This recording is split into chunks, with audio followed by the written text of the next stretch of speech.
ఆర్థిక సంఘం లేదా ఫైనాన్స్ కమిషన్ సంబంధించి ఒక ముఖ్యమైన ప్రశ్నను గుర్తుపెట్టుకోండి. Important question for you. భారత రాజ్యాంగంలోని ఏ అధికరణ ప్రకారం కేంద్రం నుండి రాష్ట్రాలకు స్టాట్యుటరీ గ్రాంట్లు అందుతాయి లేదా పంపిణీ చేయబడతాయి? ఆప్షన్స్ పరిశీలించండి.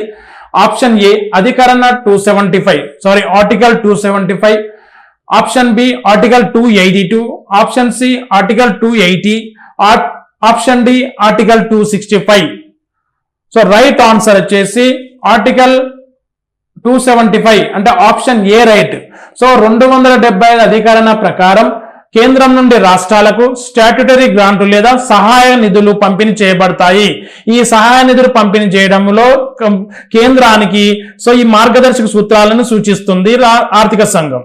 సో ఇదే సందర్భంగా ఆర్థిక సంఘం ఏ ఆర్టికల్ ప్రకారం ఏర్పడుతుంది అంటే ఆర్టికల్ 280 ప్రకారం ఆర్థిక సంఘం 5 సంవత్సరాల కాలానికి ఏర్పడుతుంది.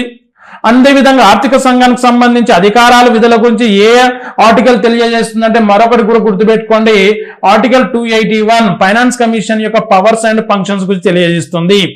ఆర్థిక సంఘం యొక్క అధికారాలు విధుల్ని తెలియజేసే నిబంధన 281, ఆర్థిక సంఘం ఏర్పాటు గురించి తెలియజేసేది 280, ఆర్థిక సంఘం స్టేట్స్ కి స్టాట్యుటరీ గ్రాంట్ల గురించి తెలియజేసేది ఆర్టికల్ 275 అని గుర్తుపెట్టుకోండి. 3 ఆర్టికల్స్ ఇంపార్టెంట్ ఇక్కడ.